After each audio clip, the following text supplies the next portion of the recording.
That is the very first topic. So इस दे विच अपने कोल की है, energy management is the process of planning the production and consumption of the energy in an effective way. देखो दोने चीज़ां इस दे विच कवर अप हो रही ने, थोड़ी प्रोडक्शन भी कवर अप हो रही है। So this is your production and consumption.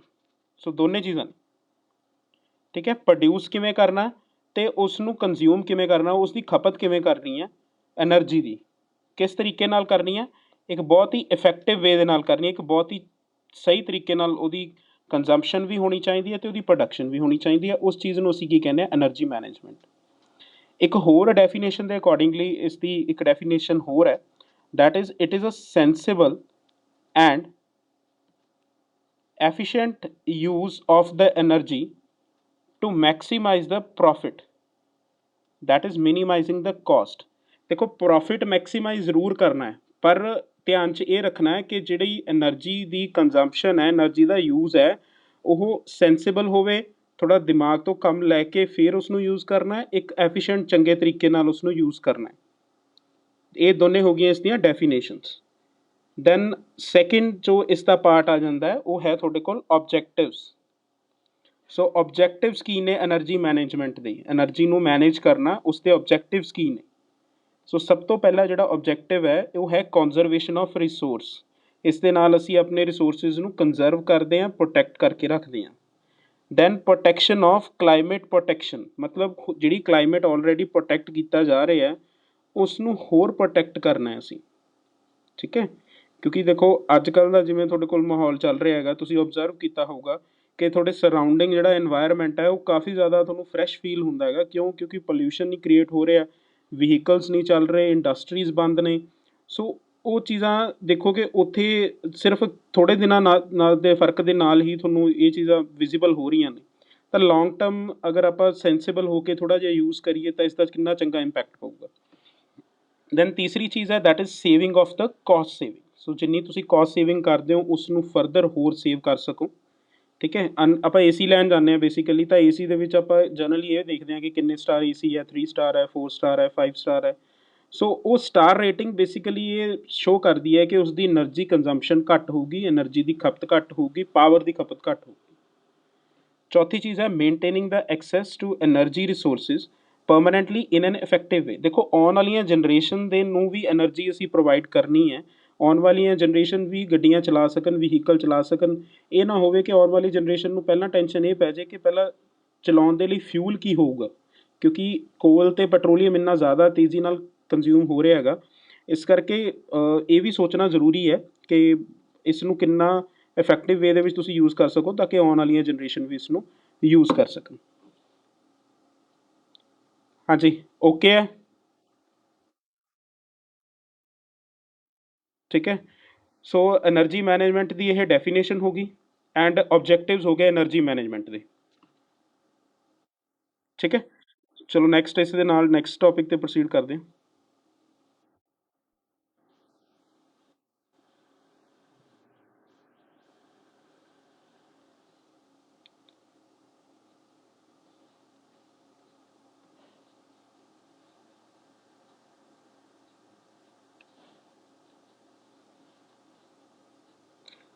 ਹਾਂਜੀ, ਸੋ ਨੈਕਸਟ ਨੀਚੇ ਸਾਰੀ ਉਹੀ ਡਿਸਕਸ਼ਨ ਕੀਤੀ ਹੋਈ ਹੈ ਕਿ ਐਨਰਜੀ ਆਪਣੇ ਮਾਡਰਨ ਲਾਈਫ ਦਾ ਬਹੁਤ ਹੀ ਇੱਕ ਇੰਪੋਰਟੈਂਟ ਪਾਰਟ ਹੈ। It is a very important part of the life, ਠੀਕ ਹੈ। ਆਪਣੀ ਲਾਈਫ ਦਾ ਬਹੁਤ ਹੀ ਜ਼ਿਆਦਾ ਕਰੂਸ਼ੀਅਲ ਪਾਰਟ ਹੈ ਐਨਰਜੀ, ਕਿਉਂਕਿ ਐਨਰਜੀ ਤੋਂ ਬਿਨਾਂ ਕੋਈ ਵੀ ਅਸੀਂ ਕੰਮ ਨਹੀਂ ਕਰ ਸਕਦੇ। And it has developed into the blood of our routine life. ਆਪਣੇ ਇੱਕ ਤਰ੍ਹਾਂ ਖੂਨ ਦੇ ਵਿੱਚ ਹੈ ਇਹ ਚੀਜ਼, ਠੀਕ ਹੈ ਨਾ, ਕਿਉਂਕਿ ਹਰ ਇੱਕ ਤਰ੍ਹਾਂ ਦੀ ਐਨਰਜੀ ਚਾਹੀਦੀ ਹੈ। ਸਵੇਰੇ ਉੱਠਦੇ ਹੋ ਕਿਤੇ ਜਾਣਾ ਗਾ, ਅੱਜ ਕੱਲ੍ਹ ਤਾਂ ਚਲੋ ਨਹੀਂ ਤੁਸੀਂ ਵਹੀਕਲ ਵਗੈਰਾ ਚਲਾ ਪਾਉਂਦੇ, ਬਟ ਬਾਈਕ ਦੀ ਕਿੱਕ ਮਾਰ ਰਹੇ ਹੋ, ਸਕੂਟਰੀ ਸਟਾਰਟ ਕਰ ਰਹੇ ਹੋ, ਠੀਕ ਹੈ। ਐਂਡ ਲਾਈਕਵਾਈਜ਼ ਤੁਸੀਂ ਅਲੱਗ ਅਲੱਗ ਤੁਹਾਡਾ ਡੇ ਸਟਾਰਟ ਹੋ ਜਾਂਦਾ ਇਹਨਾਂ ਐਕਟੀਵਿਟੀਜ਼ ਤੋਂ। ਬਟ ਇਹ ਸਾਰੀਆਂ ਚੀਜ਼ਾਂ ਨਾ ਫਰੀ ਨਹੀਂ ਆਉਂਦੀਆਂ, ਇਹਨਾਂ ਦੀ ਇੱਕ ਪ੍ਰਾਈਸ ਲੱਗਦੀ ਹੈ, ਮੋਨੀਟਰੀ ਪ੍ਰਾਈਸ ਵੀ ਲੱਗਦੀ ਹੈ। ਅਤੇ ਇਹ ਇਕੱਲੇ ਪੈਸੇ ਦੀ ਗੱਲ ਹੁੰਦੀ ਤਾਂ ਵੀ ਠੀਕ ਸੀ, ਬਟ ਇਸ ਦੇ ਨਾਲ ਨਾਲ ਇੱਕ ਜਿਹੜਾ ਇਨਵਾਇਰਮੈਂਟ ਪੋਲਿਊਸ਼ਨ ਅਲੱਗ ਹੋ ਰਿਹਾ, ਉਹ ਇੱਕ ਤਰ੍ਹਾਂ ਦੀ ਅਲੱਗ ਕੋਸਟ ਸਾਡੇ ਇਸ 'ਚ ਐਡ ਹੋ ਰਹੀ ਹੈ। ਸੋ ਇਸ ਕਰਕੇ ਅਸੀਂ ਆਪਣੀ ਐਨਰਜੀ ਦੇ ਬਿਨਾਂ ਆਪਣੀ ਲਾਈਫ ਨਹੀਂ ਸੋਚ ਸਕਦੇ, ਬਟ ਸਾਨੂੰ ਇਹ ਵੀ ਧਿਆਨ ਰੱਖਣਾ ਜ਼ਰੂਰੀ ਹੈ ਕਿ ਇਹ ਇੰਪੋਰਟੈਂਟ ਫੈਕਟਰ ਹੈ ਕਿਸੇ ਵੀ ਕੰਟਰੀ ਦੀ ਡਿਵੈਲਪਮੈਂਟ ਦੇ ਲਈ, ਅਤੇ ਇਸ ਨੂੰ ਇਸ ਤਰੀਕੇ ਨਾਲ ਯੂਜ਼ ਕੀਤਾ ਜਾਵੇ ਤਾਂ ਕਿ ਇਹ ਆਉਣ ਵਾਲੀਆਂ ਜਨਰੇਸ਼ਨ ਤੱਕ ਇਹ ਕਾਫੀ ਲੰਬੇ ਸਮੇਂ ਤੱਕ ਅਸੀਂ ਇਸ ਨੂੰ ਯੂਜ਼ ਕਰਦੇ ਰਹਿ ਸਕੀਏ। ਸੋ ਬੇਤਰਤੀਬ ਹੋ ਕੇ ਜਾਂ ਬਿਨਾਂ ਬੇਸ ਹੋ ਕੇ ਠੀਕ ਹੈ, ਬੇਸਲੈਸ ਹੋ ਕੇ ਅਸੀਂ ਇਸ ਨੂੰ ਕੰਜ਼ਿਊਮ ਕਰਦੇ ਜਾਵਾਂਗੇ, ਖਪਤ ਕਰਦੇ ਜਾਵਾਂਗੇ ਇਸ ਦੀ, ਤਾਂ ਨੈਚੁਰਲੀ ਆਉਣ ਵਾਲੇ ਟਾਈਮ ਦੇ ਵਿੱਚ ਇਹ ਸੋਰਸਿਸ ਸਾਰੇ ਖਤਮ ਹੋ ਜਾਣਗੇ ਅਤੇ ਬਹੁਤ ਜਲਦੀ ਖਤਮ ਹੋ ਜਾਣਗੇ। ਠੀਕ ਹੈ, so rising energy needs and the enormous fund to meet them decides the economy of the developing country. ਦੇਖੋ ਹਰ ਇੱਕ ਕੰਟਰੀਜ਼ ਦੀਆਂ ਨਾ ਜਿਹੜੀਆਂ ਵੱਧਦੀਆਂ ਮੰਗਾਂ ਨੇ ਐਨਰਜੀ ਨੂੰ ਲੈ ਕੇ, ਕਿਉਂਕਿ ਦੇਖੋ ਆਪਣੇ ਇੰਡੀਆ ਦੇ ਵਿੱਚ ਮੰਨ ਲਓ ਨਵੀਆਂ ਇੰਡਸਟਰੀਜ਼ ਚੱਲ ਰਹੀਆਂ ਨੇ, ਨਵੀਆਂ ਇੰਡਸਟਰੀਜ਼ ਸੈਟਅਪ ਹੋਈਆਂ ਨੇ, ਤਾਂ ਇਹਨਾਂ ਇੰਡਸਟਰੀ ਦੇ ਸੈਟਅਪ ਹੋਣ ਦੇ ਨਾਲ ਐਨਰਜੀ ਦੀ ਡਿਮਾਂਡ ਵੀ ਵਧੀ ਹੈ, ਅਤੇ ਜਿਸ ਕਰਕੇ ਫੰਡਸ ਵੀ ਵੱਧਦੇ ਹੈ, ਠੀਕ ਹੈ, ਪੈਸਾ ਵੀ ਜਨਰੇਟ ਹੁੰਦਾ, ਨੋ ਡਾਊਟ। ਠੀਕ ਹੈ, ਅਤੇ ਇਸ ਕਰਕੇ ਹਰ ਇੱਕ ਦੀ ਜਿਹੜੀ ਪਰ ਕੈਪੀਟਾ ਐਨਰਜੀ ਕੰਜ਼ੰਪਸ਼ਨ ਹੈ, ਪਰ ਕੈਪੀਟਾ ਮਤਲਬ ਹੈ ਕਿ ਇੱਕ ਇੰਡੀਵਿਜੂਅਲ ਦੀ ਐਨਰਜੀ ਜਿਹੜੀ ਕੰਜ਼ੰਪਸ਼ਨ ਆਉਂਦੀ ਹੈ ਉਹ ਵੀ ਵੱਧ ਰਹੀ ਹੈ। ਹੁਣ ਤੁਸੀਂ ਅੱਜ ਕੱਲ੍ਹ ਦੇਖੋ ਤਾਂ AC ਬਿਨਾਂ ਨਹੀਂ ਸਰਦਾ, ਠੀਕ ਹੈ, ਤੁਸੀਂ ਰੈਫਰੀਜਰੇਟਰ ਯੂਜ਼ ਕਰਦੇ ਹੋ ਸਮਰ ਦੇ ਵਿੱਚ, ਫਿਰ ਤੁਹਾਡੇ ਵਹੀਕਲਸ ਦੇ ਵਿੱਚ ਤੁਸੀਂ ਆਪਣਾ ਅਲੱਗ ਤਰ੍ਹਾਂ ਦਾ ਫਿਊਲ ਯੂਜ਼ ਕਰਦੇ ਹੋ, ਸਾਰਾ ਜਿਹੜਾ ਯੂਜ਼ ਕਰਦੇ ਹੋ, ਅਤੇ ਹਰ ਇੱਕ ਦਾ ਇੰਡੀਵਿਜੂਅਲ ਵਹੀਕਲ ਹੈ, ਠੀਕ ਹੈ, ਮੋਸਟ ਪ੍ਰੋਬੇਬਲੀ। ਸੋ ਇਸ ਤਰ੍ਹਾਂ ਦੀ ਜਿਹੜੀਆਂ ਇਹ ਐਨਰਜੀਜ਼ ਆ ਗਈਆਂ, ਇਹ ਸਾਰੀਆਂ ਇਹ ਮੰਨ ਕੇ ਚੱਲੋ ਕਿ ਇਹ ਪਰ ਕੈਪੀਟਾ ਐਨਰਜੀ ਨੂੰ ਇਨਕਰੀਜ਼ ਕਰ ਰਹੀਆਂ ਨੇ। ਬਟ ਉਹੀ ਗੱਲ ਹੈ ਕਿ ਅਗਰ ਇਹਨਾਂ ਨੂੰ ਤੁਸੀਂ ਬਿਲਕੁਲ ਵਨਸ ਅਗੇਨ ਕਿ ਬੇਸਲੈਸ ਹੋ ਕੇ ਤੁਸੀਂ ਇਸ ਨੂੰ ਯੂਜ਼ ਕਰਦੇ ਹੋ, ਤਾਂ ਇਨਵਾਇਰਮੈਂਟ ਪ੍ਰੋਬਲਮਸ ਆਉਂਦੀਆਂ ਨੇ, ਅਤੇ ਉਹਨਾਂ ਇਨਵਾਇਰਮੈਂਟ ਪ੍ਰੋਬਲਮਸ ਨੂੰ ਅਸੀਂ ਫਿਰ ਆਪਣੇ ਕੰਫਰਟ ਜ਼ੋਨ ਦੇ ਵਿੱਚ ਕਨਵਰਟ ਕਰਨ ਦੇ ਲਈ, ਆਪਣੇ ਲਈ ਅਨੁਕੂਲ ਬਣਾਉਣ ਦੇ ਲਈ ਅਸੀਂ ਫਿਰ ਹੋਰ ਖਰਚਾ ਕਰਦੇ ਹਾਂ, ਹੋਰ ਐਨਰਜੀ ਵਰਤਦੇ ਹਾਂ, ਅਤੇ ਇਹ ਸਾਈਕਲ ਇੱਦਾਂ ਦਾ ਚੱਲਦਾ ਹੀ ਰਹਿੰਦਾ। ਹੁਣ ਤੁਸੀਂ ਗਰਮੀ ਦਾ ਓਬਜ਼ਰਵ ਕੀਤਾ ਹੋਊਗਾ ਕਿ ਅਗਰ ਸਾਡੇ ਪੇਰੈਂਟਸ ਦੀ ਅਸੀਂ ਗੱਲ ਕਰੀਏ ਤਾਂ ਸਾਡੇ ਪੇਰੈਂਟਸ ਨੂੰ AC ਜਾਂ ਏਅਰ ਕੰਡੀਸ਼ਨਸ ਦੀ ਲੋੜ ਨਹੀਂ ਪੈਂਦੀ ਸੀ ਉਹਨਾਂ ਟਾਈਮਸ ਦੇ ਵਿੱਚ, ਠੀਕ ਹੈ, ਉਹਨਾਂ ਟਾਈਮਸ ਦੇ ਵਿੱਚ ਈਵਨ ਫੈਨਸ ਦੇ ਨਾਲ ਜਾਂ ਨੈਚੁਰਲ ਜਿਹੜੀ ਏਅਰ ਆਉਂਦੀ ਸੀ ਉਹਦੇ ਨਾਲ ਵੀ ਸਰ ਜਾਂਦਾ ਸੀ। ਬਟ ਸਾਡਾ ਨਹੀਂ ਗੁਜ਼ਾਰਾ ਹੁੰਦਾ, ਠੀਕ ਹੈ, ਇਹ air conditioning is one of the important factor ਅੱਜ ਦੀ ਗੱਲ ਕਰੀਏ ਤਾਂ ਸਮਝ ਦੇ ਵਿੱਚ। ਸੋ ਇਸ ਕਰਕੇ ਜ਼ਰੂਰੀ ਹੈ, ਬਟ ਇਸ ਨੂੰ ਮੈਨੇਜ ਕਰਨਾ ਵੀ ਜ਼ਰੂਰੀ ਹੈ। ਸੋ ਮੈਨੇਜ ਕਰਨ ਦੇ ਵਿੱਚ ਇੱਕ ਸਭ ਤੋਂ ਇੰਪੋਰਟੈਂਟ ਚੀਜ਼ ਆ ਜਾਂਦੀ ਹੈ ਕਿ ਤੁਸੀਂ ਇਸ ਨੂੰ ਰੀਨਿਊਏਬਲ ਬਣਾਓ। ਰੀਨਿਊਏਬਲ ਮਤਲਬ ਜਿਵੇਂ ਕੋਲ, ਪੈਟਰੋਲੀਅਮ ਦੀ ਜਗ੍ਹਾ 'ਤੇ ਉੱਤੇ ਤੁਸੀਂ wind energy, solar energy, water energy, geothermal energy, ਇਹ ਐਨਰਜੀਜ਼ ਡਿਫਰੈਂਟ ਤਰ੍ਹਾਂ ਦੀਆਂ ਐਨਰਜੀਜ਼ ਨੇ, ਤੁਸੀਂ ਇਹਨਾਂ ਨੂੰ ਯੂਜ਼ ਕਰ ਸਕਦੇ। So this is a basic introduction related to your energy management. So next ਜੋ ਹੈ ਤੁਹਾਡੇ ਕੋਲ ਦੈਟ ਇਜ਼ ਐਨਰਜੀ ਐਫੀਸ਼ੀਐਂਸੀ। ਹਾਂਜੀ, ਓਕੇ ਹੈ, ਹਾਂਜੀ ਹਾਂਜੀ ਜੀਸ਼ੂ ਬੋਲੋ। ਕਿੱਥੇ ਸੀਗਾ? ਇੱਕ ਮਿੰਟ ਰੁਕ। ਹਾਂ, ਇੱਥੇ ਬੋਲ ਕਿੱਥੇ ਸੀਗਾ?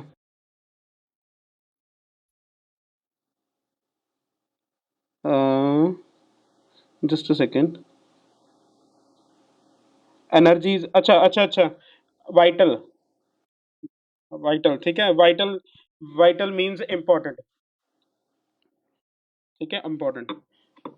ओके जी, बाकी क्लियर सारे ਨੂੰ? ਠੀਕ ਹੈ ਜੀ। ਨੈਕਸਟ ਹੈ ਤੁਹਾਡੇ ਕੋਲ એનર્ਜੀ ਐਫੀਸ਼ੀਐਂਸੀ, ਠੀਕ ਹੈ। ਹਾਂ,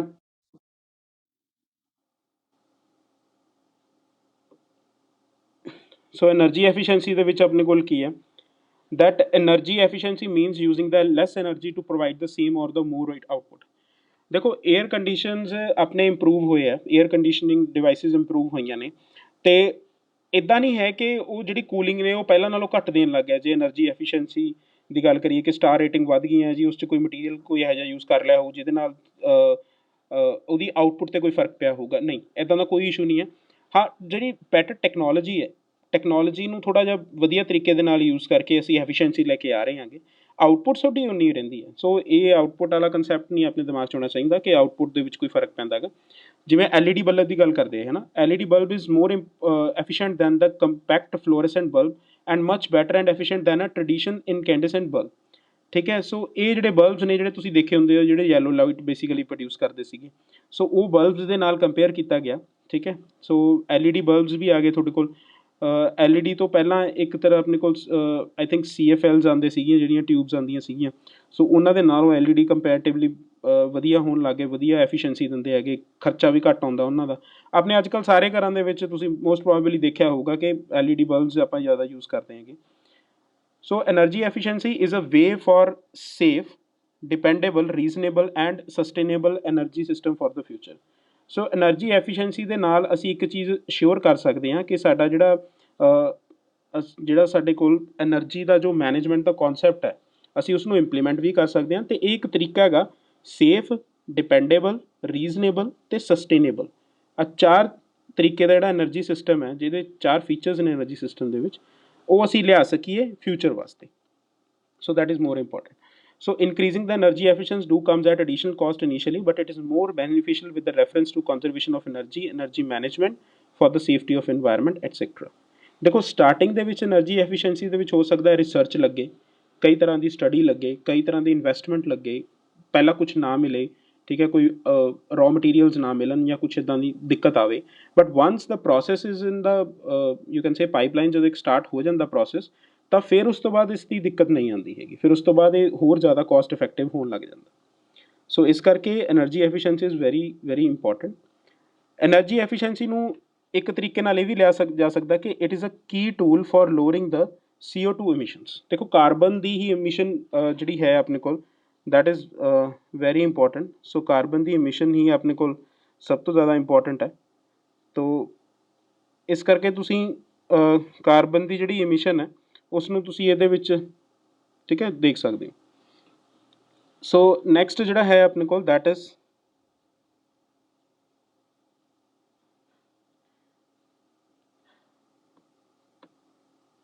ਹਾਂਜੀ ਓਕੇ ਹੈ એનર્ਜੀ ਐਫੀਸ਼ੀਐਂਸੀ, ਠੀਕ ਹੈ। ਹਾਂਜੀ ਹਾਂਜੀ ਮੁਸਕਾਨ।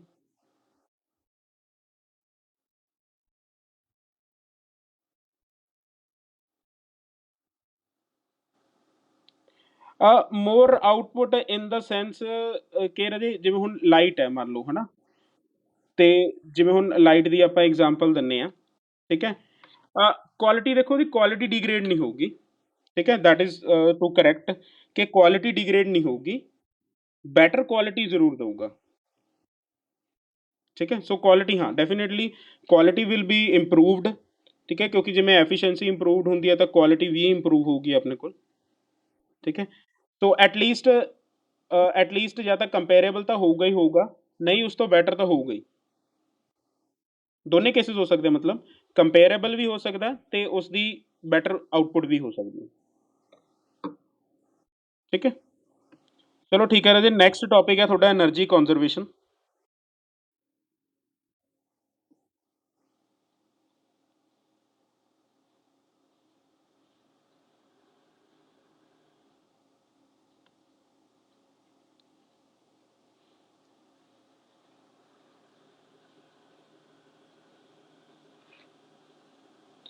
ਹਾਂਜੀ, ਸੋ એનર્ਜੀ ਕੰਜ਼ਰਵੇਸ਼ਨ ਬੇਸਿਕਲੀ ਕੀ ਹੈ, it is not the optimum use of the limited resources, rather it is a process of reducing the demand of the limited resources and then enabling the resources to renew it।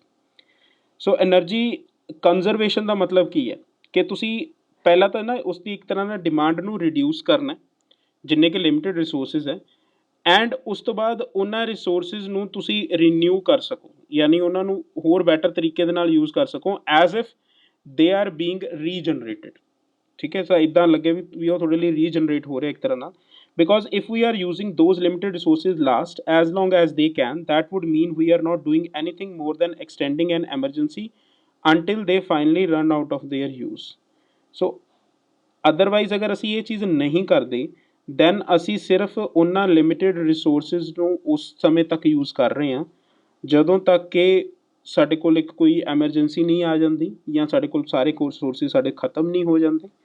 So that is basically energy conservation. So resources the demand ਨੂੰ ਘਟਾ ਕੇ ਉਹਨਾਂ limited resources ਨੂੰ ਅਸੀਂ ਇਸ ਤਰ੍ਹਾਂ unable ਕਰਨਾ ਹੈ ਤਾਂ ਕਿ ਅਸੀਂ ਉਸ ਨੂੰ ਰੀਨਿਊ ਕਰ ਸਕੀਏ, ਉਸ ਨੂੰ ਇਫੈਕਟਿਵ ਤਰੀਕੇ ਦੇ ਨਾਲ ਅਸੀਂ ਯੂਜ਼ ਕਰ ਸਕੀਏ, ਦੈਟ ਇਜ਼ એનર્ਜੀ ਕੰਜ਼ਰਵੇਸ਼ਨ। ਸੋ ਇਸ ਦੇ ਵਿੱਚ ਜੋ ਸਭ ਤੋਂ ਪਹਿਲੀ ਚੀਜ਼ ਆ ਜਾਂਦੀ ਹੈ, that is by reducing the wastage and the losses. Wastage ਘਟਾਓ, ਲੌਸਸ। ਵੇਸਟੇਜ ਦੇ ਵਿੱਚ ਸਭ ਤੋਂ ਕਾਮਨ ਚੀਜ਼ਾਂ ਆ ਜਾਂਦੀਆਂ, ਜਿਵੇਂ ਇਲੈਕਟ੍ਰੀਸਿਟੀ ਤੁਸੀਂ ਯੂਜ਼ ਕਰਦੇ ਹੋ, ਫੈਨਸ ਐਂਡ ਲਾਈਟਸ ਆਫ ਕਰੋ ਜਦੋਂ ਰੂਮ ਤੋਂ ਨਿਕਲ ਰਹੇ ਹੋ, ਜਾਂ ਜਦੋਂ ਦੇ ਆਰ ਨੋ ਲੋਂਗਰ ਰਿਕੁਆਇਰਡ, ਠੀਕ ਹੈ, ਤਾਂ ਤੁਸੀਂ ਉਹਨਾਂ ਨੂੰ ਟਰਨ ਆਫ ਕਰ ਸਕਦੇ ਹੋ। ਸੋ ਇੱਦਾਂ ਦੀਆਂ ਛੋਟੀਆਂ ਛੋਟੀਆਂ ਚੀਜ਼ਾਂ ਵੇਸਟੇਜ ਨੂੰ ਘਟਾਉਂਦੀਆਂ ਨੇ। ਬਾਕੀ ਇਕੁਇਪਮੈਂਟਸ ਵਗੈਰਾ ਜਿੱਥੇ ਇੰਡਸਟਰੀ ਦੇ ਵਿੱਚ ਵਧੀਆ ਯੂਜ਼ ਹੋ ਰਹੇ ਆ ਤਾਂ ਉੱਥੇ ਤੁਸੀਂ એનર્ਜੀ ਐਫੀਸ਼ੀਐਂਟ ਇਕੁਇਪਮੈਂਟ ਯੂਜ਼ ਕਰੋ, ਜਿਵੇਂ ਅਗਰ ਆਪਾਂ ਏਸੀ ਚੰਗਾ ਅਫੋਰਡ ਕਰ ਸਕਦੇ ਹਾਂ, ਠੀਕ ਹੈ, ਕਿਉਂਕਿ ਅੱਜ ਕੱਲ੍ਹ ਜ਼ਿਆਦਾ ਕੋਈ ਪ੍ਰਾਈਸ ਦਾ ਫਰਕ ਨਹੀਂ ਹੁੰਦਾ, ਤਾਂ એનર્ਜੀ ਰੇਟਿੰਗ ਦੇ ਅਕੋਰਡਿੰਗਲੀ ਏਸੀ ਲਓ, ਜਿਹੜਾ એનર્ਜੀ ਰੇਟਿੰਗ ਜਿਹਦੀ ਚੰਗੀ ਹੈ ਉਹ ਏਸੀ ਲਓ। ਦੈਨ ਇੰਪਰੂਵਮੈਂਟ ਇਨ ਦਾ એનર્ਜੀ ਐਫੀਸ਼ੀਐਂਸੀ। ਆ ਦੇਖੋ, ਜਿਹੜੀ એનર્ਜੀ ਰੇਟਿੰਗ ਦੀ ਗੱਲ ਕਰ ਰਹੇ ਹਾਂ, that is basically improvement in the energy efficiency. So improvement ਦੀ ਗੱਲ ਹੁੰਦੀ ਹੈ, ਠੀਕ ਹੈ। ਦੈਨ ਨੈਕਸਟ ਇਜ਼ ਯੋਰ ਇਸੇ ਦੇ ਵਿੱਚ ਆ ਜਾਂਦਾ ਆਪਣੇ ਕੋਲ ਕਿ the best way of doing this is to replace the non renewable energy sources with the renewable energy sources. ਜਿੱਥੋਂ ਤੱਕ ਪੋਸੀਬਲ ਹੋ ਸਕਦਾ ਹੈ ਉੱਥੋਂ ਤੱਕ ਰੀਨਿਊਏਬਲ એનર્ਜੀ ਸੋਰਸਿਸ ਨੂੰ ਯੂਜ਼ ਕਰੋ, ਨਾਨ ਰੀਨੇਬਲ ਨੂੰ ਛੱਡ ਦਿਓ, ਠੀਕ ਹੈ, ਲੀਵ ਦੈਮ। ਫॉर एग्जांपल ਅਗਰ ਸੋਲਰ એનર્ਜੀ ਨੂੰ ਯੂਜ਼ ਕੀਤਾ ਜਾ ਸਕਦਾ ਹੈ ਤਾਂ ਡੈਫੀਨੇਟਲੀ ਕਰੋ। ਜਿੱਥੇ ਘੱਟੋ ਘੱਟ ਉਸ ਏਰੀਆ ਦੇ ਵਿੱਚ ਜਿੱਥੇ ਸੋਲਰ એનર્ਜੀ ਅਬੰਡੈਂਟ ਹੈ, ਸੋਲਰ એનર્ਜੀ ਕਾਫੀ ਮਾਤਰਾ 'ਚ ਮਿਲਦੀ ਹੈ ਸਾਨੂੰ, ਤਾਂ ਉੱਥੇ ਅਸੀਂ ਉਸਨੂੰ ਯੂਜ਼ ਕਰ ਸਕਦੇ ਹਾਂ, ਠੀਕ ਹੈ।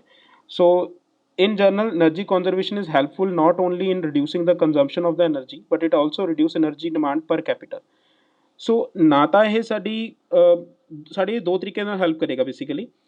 ਇੱਕ ਤਾਂ ਸਾਡੀ ਜਿਹੜੀ ਕੰਜ਼ੰਪਸ਼ਨ ਹੈ, ਠੀਕ ਹੈ, ਉਸ ਨੂੰ ਘਟਾਏਗਾ, ਐਂਡ ਜਿਹੜੀ ਸਾਡੇ ਕੋਲ ਪਰ ਕੈਪੀਟਾ ਦੀ ਡਿਮਾਂਡ ਹੈ, ਮਤਲਬ ਹਰ ਇੱਕ ਬੰਦੇ ਦੀ ਡਿਮਾਂਡ ਹੈ, ਉਸ ਨੂੰ ਵੀ ਘਟਾਏਗਾ, ਠੀਕ ਹੈ। ਕਿਉਂਕਿ ਦੇਖੋ ਤੁਸੀਂ ਅਗਰ ਨਾਨ ਰੀਨੇਬਲ ਜਿਹੜੇ એનર્ਜੀ ਸੋਰਸਿਸ ਆ ਯੂਜ਼ ਕਰਦੇ ਰਹੋਗੇ ਤਾਂ ਆਟੋਮੈਟਿਕਲੀ ਉਹ ਕਿਸੇ ਨਾ ਕਿਸੇ ਦਿਨ ਜਾ ਕੇ ਖਤਮ ਹੋ ਜਾਣਗੇ। ਬਟ ਪੈਰਲਲੀ ਅਗਰ ਤੁਸੀਂ ਰੀਨਿਊਏਬਲ એનર્ਜੀ ਸੋਰਸਿਸ ਯੂਜ਼ ਕਰਦੇ ਹੋ ਤਾਂ ਤੁਹਾਡੇ ਨਾਨ ਰੀਨਿਊਏਬਲ એનર્ਜੀ ਸੋਰਸਿਸ ਦੇ ਉੱਪਰ ਜਿਹੜਾ ਪ੍ਰੈਸ਼ਰ ਹੈ ਉਹ ਘਟੇਗਾ। So that is very important. So again, energy conservation is vital method of replacing non-renewable sources with the renewable energy and an important tool to prevent the climate change. So ultimately vehicles ਨਹੀਂ ਚੱਲਣਗੇ ਜਾਂ ਕਹਿ ਲਓ ਕਿ vehicles ਤਾਂ basically ਤੁਹਾਡਾ ਇੱਕ part ਬਣ ਚੁੱਕਿਆ ਲਾਈਫ ਦਾ, ਦੇ ਯੂ ਕਾਂਟ ਡਿਨਾਈ ਕਿ ਉਹ ਨਹੀਂ ਚੱਲਣਗੇ। ਬਟ ਉਹਨਾਂ ਦੇ ਲਈ ਅਗਰ ਤੁਸੀਂ ਅਲਟਰਨੇਟਿਵ ਕੋਈ ਫਿਊਲ ਦੇਖ ਸਕੋ ਜਾਂ ਐਟਲੀਸਟ ਉਹਨਾਂ ਜਗ੍ਹਾ ਦੇ ਲਈ ਫਿਊਲ ਦੇਖ ਸਕੋ ਜਿੱਥੇ ਤੁਹਾਡੇ ਰੀਨਿਊਏਬਲ ਸੋਰਸਿਸ ਬਹੁਤ ਚੰਗੇ ਤਰੀਕੇ ਨਾਲ ਕੰਮ ਆ ਸਕਦੇ ਹੈ, ਤਾਂ ਤੁਹਾਡੇ ਇਨਵਾਇਰਮੈਂਟ ਦੇ ਉੱਪਰ ਵੀ ਇਹ ਇੱਕ ਚੰਗਾ ਇੰਪੈਕਟ ਪਊਗਾ। So this is basically the concept of your energy conservation.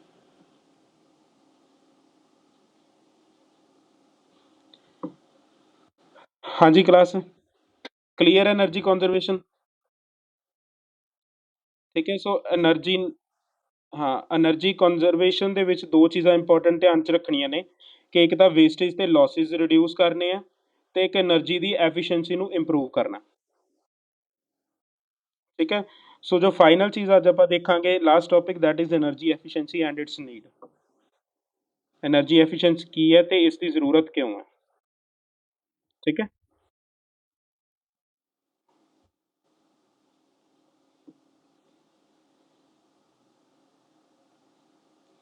ਹਾਂਜੀ, એનર્ਜੀ ਐਫੀਸ਼ੀਐਂਸੀਜ਼ ਦੇ ਵਿੱਚ ਆਪਣੇ ਕੋਲ ਨਾ ਕਈ ਚੀਜ਼ਾਂ ਆ ਜਾਂਦੀਆਂ ਨੇ। ਫੋਰ ਐਗਜ਼ਾਮਪਲ ਤੁਸੀਂ ਸੁਣਿਆ ਵੀ ਹੋਊਗਾ, ਦੈਟ ਇਜ਼ ਗ੍ਰੀਨ ਬਿਲਡਿੰਗ ਦਾ ਕਨਸੈਪਟ ਹੁੰਦਾ ਇੱਕ, ਠੀਕ ਹੈ।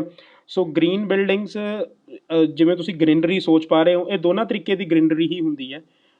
ਬਟ ਓਬਵੀਅਸ ਹੈ ਕਿ ਪਲਾਂਟੇਸ਼ਨ ਟਾਈਪ ਦੀ ਗ੍ਰੀਨਰੀ ਵੀ ਤੁਹਾਡੇ ਕੋਲ ਇਸ ਦੇ ਵਿੱਚ ਹੋਣੀ ਚਾਹੀਦੀ ਹੈ, ਕਿਉਂਕਿ ਉਹ ਕਾਫੀ ਚੀਜ਼ਾਂ ਦੇ ਵਿੱਚ ਇੰਪੈਕਟ ਪਾਉਂਦੀਆਂ ਨੇ, ਜਿਵੇਂ ਸਨਲਾਈਟ ਆਉਣੀ ਹੈ ਜਾਂ ਸ਼ੇਡਸ ਆਉਣੇ ਹੈ, ਤਾਂ ਉਹ ਚੀਜ਼ਾਂ ਦੇ ਉੱਪਰ ਇੰਪੈਕਟ ਪਾਉਂਦੀਆਂ ਨੇ। ਬਟ ਇਸੇ ਦੇ ਨਾਲ ਨਾਲ ਗ੍ਰੀਨ ਬਿਲਡਿੰਗ ਕੁਛ ਉਹ ਬਿਲਡਿੰਗਸ ਨੇ ਜਿਨ੍ਹਾਂ ਦਾ ਸਟਰਕਚਰਲ ਡਿਜ਼ਾਈਨ ਅਤੇ ਜਿਨ੍ਹਾਂ ਦੀ ਸਾਰੀ ਜਿਹੜੀ ਐਗਜ਼ੀਕਿਊਸ਼ਨ ਹੈ, ਮਤਲਬ ਜਿਹ 'ਚੋਂ ਸਮਾਨ ਲੱਗਿਆ ਹੋਇਆ, ਇਕੁਇਪਮੈਂਟਸ ਲੱਗੇ ਹੋਏ ਆ, ਉਹ ਸਾਰੇ ਉਹ ਚੀਜ਼ਾਂ ਲੱਗੀਆਂ ਹੋਈਆਂ ਨੇ ਜਿਹੜੀਆਂ ਕਿ ਇਨਵਾਇਰਮੈਂਟ ਨੂੰ ਪੋਲਿਊਟ ਨਹੀਂ ਕਰ ਰਹੀਆਂ ਅਤੇ ਇਨਵਾਇਰਮੈਂਟ ਦੇ ਉੱਪਰ ਇੰਪੈਕਟ ਘੱਟ ਤੋਂ ਘੱਟ ਪਾ ਰਹੀਆਂ ਨੇ, bad impact basically, and energy ਨੂੰ ਕੰਜ਼ਰਵ ਕਰ ਰਹੀਆਂ ਨੇ। ਸੋ ਐਫੀਸ਼ੀਐਂਸੀ ਨੂੰ ਇਨਕਰੀਜ਼ ਕਰਨ ਦੇ ਲਈ, to increase the efficiency of the building envelope, so building envelope ਦੇ ਵਿੱਚ ਕੀ ਆ ਜਾਂਦਾ, it is a barrier between the conditioned and unconditioned space, ਠੀਕ ਹੈ, ਦੋਨੇ ਚੀਜ਼ਾਂ ਯਾਨੀ ਬਿਲਡਿੰਗ ਅਤੇ ਬਿਲਡਿੰਗ ਦਾ ਬਾਹਰਲਾ ਹਿੱਸਾ। So that they may use high efficiency windows and insulation in the walls, ceiling and the floors. ਦੇਖੋ ਇਨਸੂਲੇਸ਼ਨ ਕੀ ਚੀਜ਼ ਹੈ ਇੱਥੇ। ਇਨਸੂਲੇਸ਼ਨ ਦਾ ਮਤਲਬ ਇਹ ਹੈ ਕਿ ਤੁਹਾਡਾ ਘਰ ਇੱਦਾਂ ਦਾ ਡਿਜ਼ਾਈਨ ਹੋ ਸਕੇ ਜਿਹਦੇ ਵਿੱਚ ਕਿ ਤੁਹਾਡੇ ਕੋਲ ਸਰਦੀਆਂ ਦੇ ਵਿੱਚ ਜਿਹੜੀ ਹੀਟ ਹੈ ਉਹ ਅੰਦਰੋਂ ਬਾਹਰ ਨਾ ਜਾ ਸਕੇ, ਐਂਡ ਸੇਮ ਵਾਈਜ਼ ਗਰਮੀਆਂ ਦੇ ਵਿੱਚ ਜਿਹੜੀ ਹੀਟ ਹੈ ਉਹ ਬਾਹਰੋਂ ਅੰਦਰ ਨਾ ਐਂਟਰ ਕਰ ਸਕੇ। ਸੋ ਬਟ ਓਬਵੀਅਸ ਹੈ ਤੁਹਾਡੇ ਲਈ ਦੋਨਾਂ ਕੇਸਿਸ 'ਚ ਕੰਡੀਸ਼ਨਸ ਬਹੁਤ ਕੰਫਰਟੇਬਲ ਹੋ ਜਾਣਗੀਆਂ। ਸੋ ਦੈਟ ਇਜ਼ ਰਿਕੁਆਇਰਡ। ਦੂਸਰੀ ਸਟ੍ਰੈਟਜੀ ਕੀ ਹੈ ਕਿ ਪੈਸਿਵ ਸੋਲਰ ਬਿਲਡਿੰਗ ਡਿਜ਼ਾਈਨ। ਸੋ ਪੈਸਿਵ ਸੋਲਰ ਬਿਲਡਿੰਗ ਡਿਜ਼ਾਈਨ ਕੀ ਹੁੰਦਾ ਰਾਜੇ? ਪੈਸਿਵ ਦਾ ਮਤਲਬ ਹੁੰਦਾ ਕਿ ਸਭ ਕੁਝ ਜੋ ਹੋ ਰਿਹਾ ਨਾ ਉਹ ਨੈਚੁਰਲੀ ਹੋਵੇ, ਮਤਲਬ ਜਿਵੇਂ ਲਾਈਟ ਨੈਚੁਰਲੀ ਆ ਰਹੀ ਹੈ, ਵਿੰਡੋਜ਼ ਦੇ ਥਰੂ ਨੈਚੁਰਲੀ ਆ ਰਹੀ ਹੈ, ਉਹਦੀ ਲੋਕੇਸ਼ਨ ਇੱਦਾਂ ਦੀ ਬਣਾ ਲਈ ਅਸੀਂ ਬਿਲਡਿੰਗ ਦੀ ਕਿ ਸਾਡੇ ਕੋਲ ਨੈਚੁਰਲ ਸਨਲਾਈਟ ਮਿਲ ਰਹੀ ਹੈ ਸਾਨੂੰ most of the time. Active ਜਿਹੜੀ ਹੁੰਦੀ ਆ ਉਹਦੇ ਵਿੱਚ ਕੀ ਕਰਦੇ ਹਾਂ ਅਸੀਂ, ਮਸ਼ੀਨਰੀ ਦੇ ਨਾਲ ਅਸੀਂ ਯੂਜ਼ ਕਰਦੇ ਹਾਂ। ਮੰਨ ਲਓ ਜਿਵੇਂ ਅਸੀਂ ਕਿਤੇ ਹੀਟਰ ਲਗਾ ਲਿਆ ਘਰੇ, ਠੀਕ ਹੈ, ਤਾਂ ਸਾਨੂੰ ਹੀਟ ਮਿਲ ਰਹੀ ਹੈ basically, that is called active design, ਹੈ ਨਾ, ਜਿੱਥੇ ਇਕੁਇਪਮੈਂਟਸ ਜ਼ਿਆਦਾ ਹੋਣਗੇ। ਕਿਉਂਕਿ ਜੇ ਇਕੁਇਪਮੈਂਟਸ ਜ਼ਿਆਦਾ ਹੋਣਗੇ, ਬਟ ਓਬਵੀਅਸ ਹੈ ਕਿ ਉਹ ਜਾਂ ਤਾਂ ਇਲੈਕਟ੍ਰੀਕਲ એનર્ਜੀ ਦੇ ਉੱਪਰ ਚੱਲਦੇ ਹੋਣਗੇ ਜਾਂ ਕੋਈ ਇੱਦਾਂ ਦੀ ਸਿਮਿਲਰ એનર્ਜੀ ਉੱਪਰ ਚੱਲਦੇ ਹੋਣਗੇ ਜਿਹੜਾ ਕਿ ਸਾਡੇ એનર્ਜੀ ਕੰਜ਼ਰਵੇਸ਼ਨ ਦੇ ਕੰਸੈਪਟ ਨੂੰ ਖਤਮ ਕਰ ਰਹੀ ਹੈ, ਠੀਕ ਹੈ। ਸੋ ਇਹ ਸਭ ਤੋਂ ਪਹਿਲੀ ਜੋ ਚੀਜ਼ ਆ ਜਾਂਦੀ ਹੈ ਦੈਟ ਇਜ਼ ਗ੍ਰੀਨ ਬਿਲਡਿੰਗ ਦਾ ਕਨਸੈਪਟ। ਸੋ ਜਿਵੇਂ ਹੋਰ ਚੀਜ਼ ਆ ਜਾਂਦੀ ਹੈ ਇਸ 'ਚ ਸੋਲਰ ਵਾਟਰ ਹੀਟਿੰਗ, ਠੀਕ ਹੈ। ਜਿਵੇਂ ਸੋਲਰ ਵਾਟਰ ਹੀਟਿੰਗ ਹੈ, ਜਿੱਥੇ ਲਾਈਟ ਸਨਲਾਈਟ ਵਧੀਆ ਆਉਂਦੀ ਹੈਗੀ, ਤਾਂ ਜਿਹੜਾ ਪਾਣੀ ਹੈ ਤੁਸੀਂ ਉਹ ਸੋਲਰ ਵਾਟਰ ਹੀਟਿੰਗ ਦੇ ਕਨਸੈਪਟ ਦੇ ਨਾਲ ਤੁਸੀਂ ਉਹਨੂੰ ਗਰਮ ਕਰ ਸਕਦੇ ਹੋ ਆਪਣੇ ਯੂਜ਼ ਦੇ ਲਈ ਬੇਸਿਕਲੀ। ਸੋ ਇਹ ਜਿਹੜਾ ਤੁਹਾਡੇ ਕੋਲ ਹੈ ਇਹ that is the concept of green building, ਠੀਕ ਹੈ। ਐਨਰਜੀ ਐਫੀਸ਼ੀਐਂਸੀ ਦੇ ਵਿੱਚ ਕਨਸੈਪਟ ਆ ਜਾਂਦਾ। ਦ ਨੈਕਸਟ ਥਿੰਗ ਇਜ਼ ਆ ਤੁਹਾਡੇ ਕੋਲ ਐਨਰਜੀ ਬਿਲਡਿੰਗ ਆ ਜਾਂਦੀ ਹੈ। So basically energy building discuss ਕਰਾਂਗੇ। ਇਹਦੇ ਕੰਪੋਨੈਂਟਸ ਕੀ ਨੇ, ਐਟਰੀਬਿਊਟਸ ਕੀ ਨੇ, ਠੀਕ ਹੈ, ਜਾਂ ਇਹਦੀ ਕੰਟਰੀਬਿਊਸ਼ਨਸ ਕੀ ਨੇ, ਠੀਕ ਹੈ, ਕੀ ਪਾਰਟਸ ਇਸ ਦੇ ਵਿੱਚ ਹੁੰਦੇ ਨੇ, ਉਹ ਸਾਰੇ ਆਪਾਂ ਨੈਕਸਟ ਲੈਕਚਰ 'ਚ ਡਿਸਕਸ ਕਰ ਲਾਂਗੇ। ਸੋ ਇਹਦੇ ਵਿੱਚ ਆਪਾਂ ਦੇਖਦੇ ਹਾਂ। ਸੋ ਦਿਸ ਇਜ਼ ਯੂਅਰ ਬਿਲਡਿੰਗ। ਸੋ ਇਹ ਬਿਲਡਿੰਗ ਹੈ, ਇਸ ਦੇ ਵਿੱਚ ਤੁਹਾਡੇ ਕੋਲ ਕੀ ਹੈ, ਠੀਕ ਹੈ। ਸੋ ਜਿਹੜਾ ਮੇਜਰ ਚੀਜ਼ਾਂ ਆਪਾਂ ਪਹਿਲਾਂ ਦੇਖ ਲੈਂਦੇ ਹਾਂ। ਦੇਖੋ ਜਿਵੇਂ ਟੌਪ ਦੇ ਉੱਪਰ ਜਿਹੜਾ ਯੂਜ਼ ਹੋ ਰਿਹਾ, ਦਿਸ ਇਜ਼ ਦਾ ਫੋਟੋਵੋਲਟੈਕ ਸੈੱਲ, ਠੀਕ ਹੈ। ਸੋ ਫੋਟੋਵੋਲਟੈਕ ਸੈੱਲ ਯੂਜ਼ ਹੋ ਰਿਹਾ, that means for the electricity produce ਕੀਤੀ ਜਾ ਰਹੀ ਹੈ with the help of sunlight, ਠੀਕ ਹੈ। ਸੋ ਆ ਚੀਜ਼ ਹੈ ਜਿਹੜੀ। ਉਸ ਤੋਂ ਬਾਅਦ low flow and dual flush toilets. So ਇਹ ਕੁਛ ਸਪੈਸ਼ਲ ਤਰ੍ਹਾਂ ਦੀਆਂ ਟੋਇਲਟਸ ਹੁੰਦੀਆਂ ਨੇ ਜਿਹੜੀਆਂ ਕਿ ਬੇਸਿਕਲੀ ਜਿਹੜਾ ਪਾਣੀ ਦਾ ਫਲੋ ਹੈ ਨਾ, ਉਹ ਫਲੋ ਨੂੰ ਰਿਡਿਊਸ ਕਰਦੀਆਂ ਨੇ ਥੋੜ੍ਹਾ ਜਿਹਾ, ਠੀਕ ਹੈ, ਤਾਂ ਕਿ ਅਨਨੈਸੈਸਰੀ ਜਿਹੜਾ ਤੁਹਾਡਾ ਪਾਣੀ ਹੈ ਫਲਸ਼ ਜਦੋਂ ਤੁਸੀਂ ਕਰਦੇ ਹੋ ਤਾਂ ਉਹ ਅਨਨੈਸੈਸਰੀ ਪਾਣੀ ਤੁਹਾਡਾ ਵੇਸਟ ਨਾ ਹੋਵੇ। ਉਹ ਤੋਂ ਬਾਅਦ ਹੈ duct work sealed with a mastic. This is a some kind of material ਜਿਸ ਦੇ ਨਾਲ ਤੁਸੀਂ ਜਿਹੜੀਆਂ ਤੁਹਾਡੀਆਂ ਡਕਟ ਨੇ ਜਾਂ ਪੈਸੇਜਿਸ ਨੇ ਜਿਹੜੇ ਤੁਹਾਡੇ ਕੋਲ ਬਾਹਰ ਬਣੇ ਹੋਏ ਆ ਰੂਫ 'ਤੇ, ਤੁਸੀਂ ਉਸ ਨੂੰ ਸੀਲ ਕਰ ਦਿਓ ਤਾਂ ਕਿ ਤੁਹਾਡਾ ਇਨਸੂਲੇਸ਼ਨ ਪ੍ਰੋਪਰ ਹੋ ਸਕੇ। ਨੈਕਸਟ ਹੈਗਾ high quality insulation and sealing. Again ਮੈਂ ਤੁਹਾਨੂੰ ਦੱਸਿਆ ਸੀ ਕਿ ਇਨਸੂਲੇਸ਼ਨ ਬਹੁਤ ਜ਼ਰੂਰੀ ਹੈ। ਗਰਮੀਆਂ ਦੇ ਵਿੱਚ ਹੀਟ ਬਾਹਰੋਂ ਆਉਣੀ ਨਹੀਂ ਚਾਹੀਦੀ, ਸਰਦੀਆਂ ਦੇ ਵਿੱਚ ਹੀਟ ਅੰਦਰੋਂ ਬਾਹਰ ਜਾਣੀ ਨਹੀਂ ਚਾਹੀਦੀ, ਤਾਂ ਤੁਹਾਡੇ ਕੋਲ ਕੰਫਰਟੇਬਲ ਸਾਰਾ ਹੋਊਗਾ। ਕਾਰਪੇਟ ਦਾ ਯੂਜ਼ ਘੱਟੋ ਘੱਟ, ਠੀਕ ਹੈ, ਮਿਨੀਮਲ ਕਾਰਪੇਟ ਯੂਜ਼, ਬਿਕੋਜ਼ ਉਹਦੇ ਵਿੱਚ ਵੀ ਅਗੇਨ ਕੁਛ ਚਾਰਜ ਪਾਰਟੀਕਲਸ ਬਣ ਜਾਂਦੇ ਆ ਜਾਂ ਕੁਛ ਹੀਟ ਦਾ ਐਲੀਮੈਂਟ ਹੋ ਜਾਂਦਾ। ਸੋ ਕੁਛ ਤੁਸੀਂ ਸਿਸਟਮਸ ਲਗਾ ਸਕਦੇ ਹੋ ਫॉर ਕਾਰਬਨ ਮੋਨੋਆਕਸਾਈਡ ਅਲਾਰਮਸ ਦੇ ਲਈ, ਠੀਕ ਹੈ। ਲਾਰਜ ਓਵਰਹੈਂਗਸ, ਮਤਲਬ ਤੁਹਾਡੇ ਦਰਖਤ ਵਗੈਰਾ ਵਧੀਆ ਲੱਗ ਸਕਦੇ ਆ ਜਿਹੜੇ ਵਧੀਆ ਸ਼ੇਡ ਦੇ ਰਹੇ ਨੇ ਤੁਹਾਨੂੰ। ਦੈਨ ਉਸ ਤੋਂ ਬਾਅਦ ਤੁਸੀਂ ਜੋ ਚੀਜ਼ਾਂ ਹੋਰ ਇੰਪਲੀਮੈਂਟ ਕਰ ਸਕਦੇ ਹੋ, that is basically low zero VOC floor and painting. VOC basically ਨਾ ਵੋਲੇਟਾਈਲ ਕੰਪਾਊਂਡਸ ਹੁੰਦੇ ਨੇ, volatile organic compounds. VOC is called volatile organic compounds. So ਇਹ ਕੰਪਾਊਂਡਸ ਅਗਰ ਕਿਸੇ ਪੇਂਟ ਦੇ ਵਿੱਚ ਜਾਂ ਫਲੋਰਿੰਗ ਦੇ ਵਿੱਚ ਹੋਣਗੇ ਤਾਂ ਇਹ ਤੁਹਾਨੂੰ ਤੁਹਾਡੀ ਸਿਹਤ ਨੂੰ ਇਫੈਕਟ ਕਰਨਗੇ, ਤੁਹਾਡੀ ਹੈਲਥ ਨੂੰ ਇਫੈਕਟ ਕਰਨਗੇ। ਨੈਕਸਟ ਆ ਜਾਂਦਾ ਜੀ ਐਨਰਜੀ ਸਟਾਰ। ਜਿਹੜੇ ਤੁਸੀਂ ਅਪਲਾਈਐਂਸਿਸ ਯੂਜ਼ ਕਰਨੇ ਹੈ, ਮੰਨ ਲਓ ਅਗਰ ਰੈਫਰੀਜਰੇਟਰ ਯੂਜ਼ ਕਰ ਰਹੇ ਹੋ, ਏਅਰ ਕੰਡੀਸ਼ਨਿੰਗ, ਜੇ ਚੰਗੀ ਬਿਲਡਿੰਗ ਬਣ ਜਾਂਦੀ ਹੈ ਨਾ ਤਾਂ ਕਈ ਵਾਰ ਏਅਰ ਕੰਡੀਸ਼ਨਿੰਗ ਦੀ ਲੋੜ ਹੀ ਨਹੀਂ ਪੈਂਦੀ। ਚਲੋ ਮੰਨ ਕੇ ਚੱਲਦੇ ਹਾਂ ਕਿ ਤੁਸੀਂ ਏਅਰ ਕੰਡੀਸ਼ਨਿੰਗ ਵੀ ਕਿਸੇ ਇੱਕ ਪਰਪਜ਼ ਲਈ ਯੂਜ਼ ਕਰ ਰਹੇ ਹੋ, ਤਾਂ ਉੱਥੇ ਜਿਹੜੇ ਅਪਲਾਈਐਂਸਿਸ ਨੇ ਤੁਹਾਡੇ ਕੋਲ ਜਾਂ ਲਾਈਟਸ ਨੇ ਜਿਹੜੀਆਂ LED ਬਲਬਸ ਨੇ, ਉਹ ਉੱਦਾਂ ਦੇ ਯੂਜ਼ ਕਰੋ ਜਿਨ੍ਹਾਂ ਦੀ ਬਹੁਤ ਜ਼ਿਆਦਾ ਐਨਰਜੀ ਰੇਟਿੰਗ ਹੋਵੇ ਜਾਂ ਚੰਗੀ ਰੇਟਿੰਗ ਹੋਵੇ, ਤਾਂ ਕਿ ਐਨਰਜੀ ਕੰਜ਼ੰਪਸ਼ਨ ਘੱਟ ਹੋਵੇ। Then is central dehumidification system. Dehumidification system ਕੀ ਹੁੰਦਾ, ਜਦੋਂ ਆਪਣੇ ਇਨਵਾਇਰਮੈਂਟ ਦੇ ਵਿੱਚ ਨਮੀ ਜ਼ਿਆਦਾ ਹੋ ਜਾਂਦੀ ਹੈ ਨਾ, ਤਾਂ ਮਤਲਬ ਉਹ ਚਿਪਚਿਪਾਹਟ ਜੀ ਜ਼ਿਆਦਾ ਹੋਣ ਲੱਗ ਜਾਂਦੀ ਹੈ। ਤਾਂ ਕੋਈ ਸਿਸਟਮ ਇੱਦਾਂ ਦਾ ਤੁਸੀਂ ਬਣਾ ਸਕੋ ਕਿ ਨੈਚੁਰਲੀ ਜਿਹੜਾ ਉਹਦਾ ਏਅਰ ਦੇ ਵਿੱਚੋਂ ਮੋਇਸਚਰ ਹੈ ਉਸ ਨੂੰ ਕੱਢ ਕੇ ਨਾ ਏਅਰ ਨੂੰ ਡਰਾਈ ਕਰ ਸਕੇ ਥੋੜ੍ਹਾ ਜਿਹਾ, ਤਾਂ ਕਿ ਤੁਸੀਂ ਤੁਹਾਨੂੰ ਉਹ ਚਿਪਚਿਪਾਹਟ ਜੀ ਮਹਿਸੂਸ ਨਾ ਹੋ ਸਕੇ। ਬੇਸਿਕਲੀ ਜਨਰਲੀ ਇਹ ਆਮ ਤੌਰ 'ਤੇ ਜਿਹੜਾ ਤੁਹਾਡੇ ਰੇਨੀ ਸੀਜ਼ਨਸ ਹੁੰਦੇ ਨੇ ਉਹਨਾਂ ਦੇ ਵਿੱਚ ਤੁਹਾਨੂੰ ਜ਼ਿਆਦਾ ਚੀਜ਼ਾਂ ਫੀਲ ਹੁੰਦੀ ਹੈ। ਦੈਨ ਮਕੈਨੀਕਲਸ ਜਿਹੜੇ ਇਕੁਇਪਮੈਂਟ ਨੇ ਉਹ ਪ੍ਰੋਪਰਲੀ ਸਾਈਜ਼ ਹੋਣੇ ਚਾਹੀਦੇ ਆ। ਸੇਫ ਰੂਮਸ ਬਣਾਓ, ਲੇਆਊਟਸ ਵਗੈਰਾ ਪ੍ਰੋਪਰਲੀ ਸੈੱਟ ਰੱਖ ਕੇ ਚੱਲੋ। ਸੈਂਟਰਲ ਵੈਕਿਊਮ ਸਿਸਟਮ ਤੁਸੀਂ ਬਣਾ ਸਕਦੇ ਹੋ ਇਸ 'ਚ। ਨੇਟਿਵ ਪਲਾਂਟਸ, ਜੋ ਪਲਾਂਟਸ ਉੱਥੋਂ ਦੇ ਹੈ ਏਰੀਆ ਦੇ, ਉਹ ਗਰੋ ਕਰੋ। Rain water collection very very important. ਦੇਖੋ ਟੌਪ ਤੋਂ ਨਾ, ਰੂਫ ਤੋਂ ਜਦੋਂ ਰੇਨ ਵਾਟਰ ਆ ਰਿਹਾ ਹੈਗਾ, ਤਾਂ ਰੇਨ ਵਾਟਰ ਜਿਹੜਾ ਆ ਰਿਹਾ, so that is basically being dumped into the barrel ਦੇ ਵਿੱਚ ਪਾਣੀ ਜਾ ਰਿਹਾ ਤੁਹਾਡੇ ਕੋਲ, ਠੀਕ ਹੈ। ਅਤੇ ਇੱਧਰ ਇੱਕ ਸਾਈਡ ਦੇ ਉੱਪਰ ਅਲਟਰਨੇਟਿਵ ਸੋਰਸ ਲੱਗਿਆ ਹੋਇਆ ਸੋਲਰ ਪੈਨਲ ਨੂੰ ਹੀਟ ਕਰਨ, solar panel water heating unit ਲੱਗੀ ਹੋਈ ਹੈ। ਬਾਹਰ ਜਿਹੜੀਆਂ ਕਲਰ ਕਰੋਗੇ, ਲਾਈਟ ਕਲਰ ਕਰਿਓ। ਲਾਈਟ ਕਲਰ ਇਸ ਕਰਕੇ ਕਿਉਂਕਿ ਲਾਈਟ ਕਲਰ ਆਲਵੇਜ਼ ਅਬਜ਼ੋਰਬਸ ਲੈਸ ਹੀਟ। ਗਰਮੀਆਂ ਦੇ ਵਿੱਚ ਕਾਲੇ ਕੱਪੜੇ ਪਾ ਕੇ ਬਾਹਰ ਨਿਕਲੋਗੇ ਨਾ ਤਾਂ ਗਰਮੀ ਜ਼ਿਆਦਾ ਲੱਗਦੀ ਹੈ। Then next is energy efficient low E window glass. So energy efficient window glasses ਨੇ ਇਹ, ਇਹਨਾਂ ਨੂੰ ਤੁਸੀਂ ਯੂਜ਼ ਕਰ ਸਕਦੇ ਹੋ। Then metal or light coloured roofing. ਛੱਤ ਦੇ ਉੱਪਰ ਵੀ ਅਸੀਂ ਬਹੁਤ ਲਾਈਟ ਕਲਰ ਕੀਤਾ। ਐਂਡ ਦੈਨ ਸਾਈਡ ਦੇ ਉੱਤੇ ਸਾਡੇ ਕੋਲ ਕੀ ਹੈ, building with the trees shade on east or west. So side ਦੇ ਉੱਪਰ ਸਾਡੇ ਕੋਲ ਸ਼ੇਡਿੰਗ ਹੈ। ਸੋ ਦੇਖੋ ਓਵਰਆਲ ਇਸ ਬਿਲਡਿੰਗ ਦੇ ਵਿੱਚ ਕੀ ਹੈ, ਇਸ ਬਿਲਡਿੰਗ ਦੇ ਵਿੱਚ ਇਸ ਦਾ ਨਕਸ਼ਾ ਇੱਦਾਂ ਦਾ ਤਿਆਰ ਹੋਇਆ, ਇਸ ਦੀ ਆਊਟਲਾਈਨ ਇੱਦਾਂ ਦੀ ਤਿਆਰ ਹੋਈ ਹੋਈ ਹੈ ਤਾਂ ਕਿ ਸਨਲਾਈਟ ਪ੍ਰੋਪਰ ਆਵੇ। ਇਨਸੂਲੇਸ਼ਨ ਪ੍ਰੋਪਰ ਹੋਈ ਹੋਈ ਹੈ ਤਾਂ ਕਿ ਗਰਮੀਆਂ ਦੇ ਵਿੱਚ ਹੀਟ ਅੰਦਰ ਨਾ ਐਂਟਰ ਹੋਵੇ, ਸਰਦੀਆਂ ਦੇ ਵਿੱਚ ਹੀਟ ਅੰਦਰੋਂ ਬਾਹਰ ਨਾ ਜਾ ਸਕੇ। Then equipment energy star rating ਵਾਲੇ ਯੂਜ਼ ਹੋਣਗੇ, ਠੀਕ ਹੈ।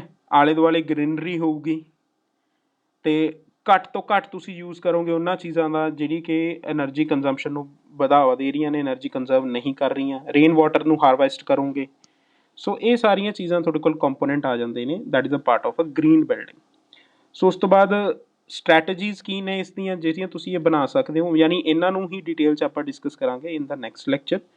ਸੋ ਟਿਲ ਦੈਨ ਅਗਰ ਕਿਸੇ ਨੂੰ ਡਾਊਟ ਹੈ ਹੁਣ, ਠੀਕ ਹੈ, ਤਾਂ ਤੁਸੀਂ ਇੱਕ ਵਾਰੀ ਮੈਨੂੰ ਇਹਦਾ ਦੱਸ ਸਕਦੇ ਹੋ।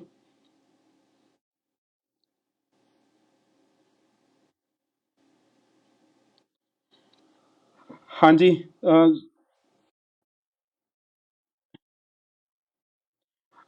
ਹਰਮਨ, ਨਰਮੀਨ, ਹਾਂ। ਨਰਮੀਨ, ਐਕਚੁਅਲੀ ਇਹ ਹੈਗਾ ਕਿ ਗ੍ਰੀਨ ਬਿਲਡਿੰਗ ਦਾ ਨਾ ਕੌਨਸੈਪਟ ਇਹ ਆ ਕਿ ਜਿਵੇਂ ਹੁਣ ਤੁਸੀਂ ਆਪਾਂ ਘਰਾਂ ਦੇ ਵਿੱਚ ਆਪਣੇ ਨਾ, ਆਪਾਂ ਜਦੋਂ ਗਰਮੀ ਜ਼ਿਆਦਾ ਵਧਣ ਲੱਗ ਜਾਂਦੀ ਆ, ਆਪਾਂ ਏਅਰ ਕੰਡੀਸ਼ਨ ਲਾਉਂਦੇ ਹਾਂ, ਹੈ ਨਾ। ਸਟਾਰਟ ਹੋ ਜਾਂਦਾ ਸਾਡਾ, ਠੀਕ ਹੈ, ਕੰਮ ਹੀ ਸਟਾਰਟ ਹੋ ਜਾਂਦਾ ਵੀ ਹਾਂ ਏਅਰ ਕੰਡੀਸ਼ਨ ਲਾਉਣਾ ਹੀ ਲਾਉਣਾ ਗਾ।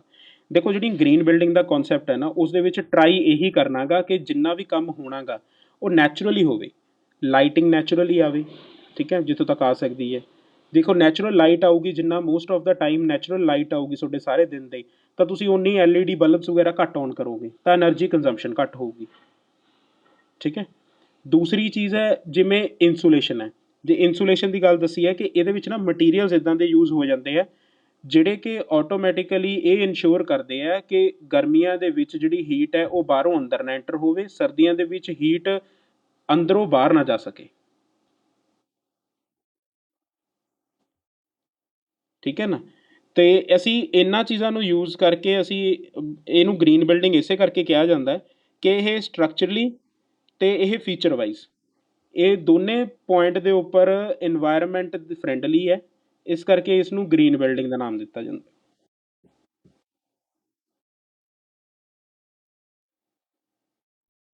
ਹੂੰ ਹੂੰ ਹੂੰ ਹੂੰ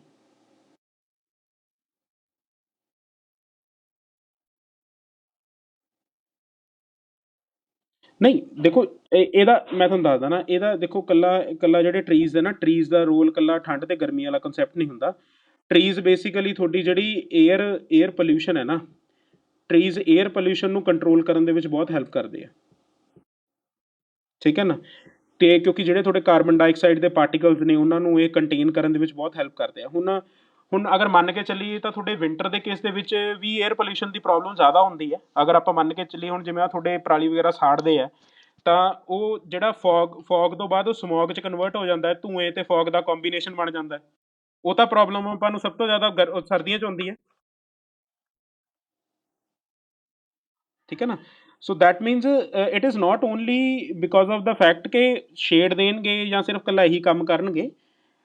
ਇਹ ਦੋਨੇ ਪਰਪਸ ਸੋਲਵ ਕਰਨਗੇ ਆਪਣੇ ਅੱਗੇ ਜਾ ਕੇ, ਕਿ ਆਪਾਂ ਨੂੰ ਆਪਣੀ ਜਿਹੜੀ ਏਅਰ ਪੋਲਿਊਟੈਂਟਸ ਨੇ ਜਿੰਨੇ ਵੀ ਤਰ੍ਹਾਂ ਦੇ ਨੇ, ਉਹਨਾਂ ਨੂੰ ਕੰਟੇਨ ਕਰਨ ਦੇ ਵਿੱਚ, ਉਹਨਾਂ ਨੂੰ ਹੈਂਡਲ ਕਰਨ ਦੇ ਵਿੱਚ ਵੀ ਇਹ ਸਾਡੀ ਹੈਲਪ ਕਰਨਗੇ।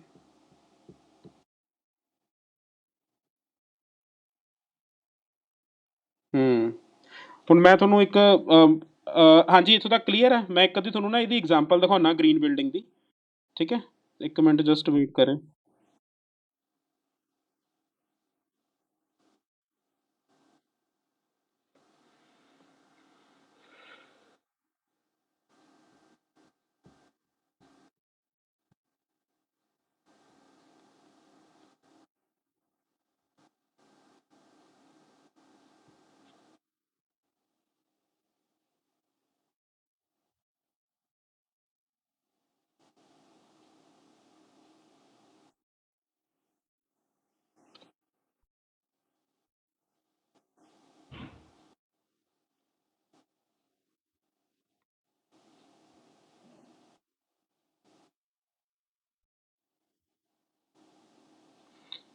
ਹਾਂਜੀ ਆਹ ਦੇਖੋ ਰਾਜੇ, ਹੁਣ ਇਹਦੇ ਵਿੱਚ ਦੇਖੋ ਇਹਨਾਂ ਨੇ ਨਾ ਕੱਲੀ ਇੱਕੋ ਹੀ ਚੀਜ਼ ਇਨਸ਼ੋਰ ਕੀਤੀ ਹੋਈ ਹੈ ਵੀ ਆਸੇ ਪਾਸੇ ਨਾ, ਮਤਲਬ ਭਰਤੀ ਬਿਲਡਿੰਗ ਹੀ ਭਰਤੀ ਇਹਦੇ ਨਾਲ, ਪਲਾਂਟਸ ਦੇ ਨਾਲ, ਇਹ ਉਹ, ਹੈ ਨਾ। ਦੇਖੋ ਇਹ ਚੀਜ਼ ਫਾਇਦੇਮੰਦ ਹੈਗੀ ਹੈ, ਠੀਕ ਹੈ ਨਾ। ਦੇਖੋ ਇਹ ਚੀਜ਼ ਫਾਇਦੇਮੰਦ ਹੈਗੀ ਹੈ, ਬਟ ਇਹ ਚੀਜ਼ ਨਹੀਂ ਹੈਗੀ, ਠੀਕ ਹੈ, ਕਿ ਜਿਹੜੀ ਇਸ ਨੂੰ ਗ੍ਰੀਨ ਬਣਾਉਂਦੀ ਹੈ, ਠੀਕ ਹੈ। ਆਹ ਦੇਖੋ ਜਿਹੜੀ ਆਪਾਂ ਆਹ ਡਾਇਗਰਾਮ ਆਪਾਂ ਡਿਸਕਸ ਕੀਤੀ ਸੀ, ਇਹ ਕਲਰਡ ਦੇ ਵਿੱਚ ਤੁਹਾਨੂੰ ਡਾਈ ਹੈ ਇੱਥੇ, ਠੀਕ ਹੈ। ਇਹ ਸੇਮ ਡਾਇਗਰਾਮ ਆਪਾਂ ਡਿਸਕਸ ਕੀਤੀ ਹੈ। ਸੋ ਦੇਖੋ એનર્ਜੀ, ਜਿਵੇਂ ਹੁਣ ਆਪਾਂ ਅਗਰ ਮੰਨ ਲਓ ਆਪਣੇ ਘਰ ਦੇ ਵਿੱਚ એનર્ਜੀ ਕੰਪੋਨੈਂਟ ਯੂਜ਼ ਕਰ ਰਹੇ ਹਾਂ, એનર્ਜੀ ਐਫੀਸ਼ੀਐਂਟ ਕੰਪੋਨੈਂਟ ਯੂਜ਼ ਕਰ ਰਹੇ ਹਾਂ, ਤਾਂ ਕਿਸੇ ਨਾ ਕਿਸੇ ਪੁਆਇੰਟ ਦੇ ਵਿੱਚ ਆਪਾਂ ਵੀ ਗ੍ਰੀਨ ਬਿਲਡਿੰਗ ਦੇ ਲਈ ਕੁਛ ਨਾ ਕੁਛ ਪਾਰਟ ਕੰਟਰੀਬਿਊਟ ਕਰ ਰਹੇ ਹਾਂ। 100% ਆਪਾਂ ਨਹੀਂ ਕਹਿ ਸਕਦੇ ਕਿ ਕੋਈ ਬਿਲਡਿੰਗ 100% ਹੀ ਗ੍ਰੀਨ ਬਿਲਡਿੰਗ ਹੋਊਗੀ ਜਾਂ ਉਹ ਹੋਊਗੀ, ਤਾਂ ਉਹ ਡਿਪੈਂਡ ਕਰਦਾ ਕਿ ਉਸ 'ਚ ਕਿੰਨੇ ਕੰਪੋਨੈਂਟ ਤੁਸੀਂ ਐਡ ਕੀਤੇ ਹੋਏ ਆ। ਉਸ ਅਕੋਰਡਿੰਗਲੀ ਉਹ ਤੁਹਾਨੂੰ ਇੱਕ ਨਾ ਟੈਗ ਮਿਲ ਜਾਂਦਾ ਵੀ ਇਹ ਮਤਲਬ ਇਹ ਗ੍ਰੀਨ ਬਿਲਡਿੰਗ ਹੈ, ਕਿਸ ਲੈਵਲ ਦੀ ਗ੍ਰੀਨ ਬਿਲਡਿੰਗ ਹੈ ਇਹ।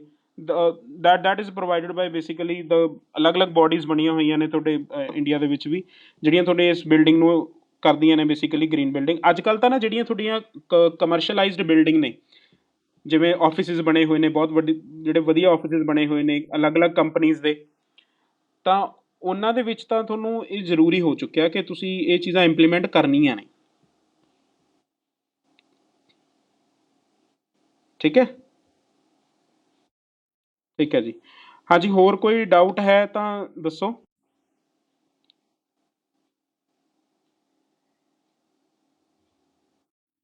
ਹਾਂਜੀ ਉਹ, ਹਾਂਜੀ ਓਕੇ ਹੈ ਜੀ। ਠੀਕ ਹੈ ਰਾਜੇ, ਤੋਂ ਫਿਰ ਹੁਣ ਆਪਣਾ ਇੱਥੇ ਤੱਕ ਕੰਪਲੀਟ ਹੋ ਗਿਆ એનર્ਜੀ ਐਫੀਸ਼ੀਐਂਸੀ ਦਾ, ਆਪਾਂ ਗ੍ਰੀਨ ਬਿਲਡਿੰਗ ਵਾਲਾ ਕਨਸੈਪਟ ਥੋੜ੍ਹਾ ਜਿਹਾ ਦੇਖ ਲਿਆ। ਠੀਕ ਹੈ, ਅਤੇ ਸੇਮ ਟਾਈਮ ਫਿਲਹਾਲ ਸੇਮ ਟਾਈਮ ਹੀ ਰੱਖ ਰਹੇ ਹਾਂ। ਜੇ ਕੋਈ ਚੇਂਜ ਹੋਊਗਾ ਤਾਂ ਆਈ ਲੈਟ ਯੂ ਨੋ।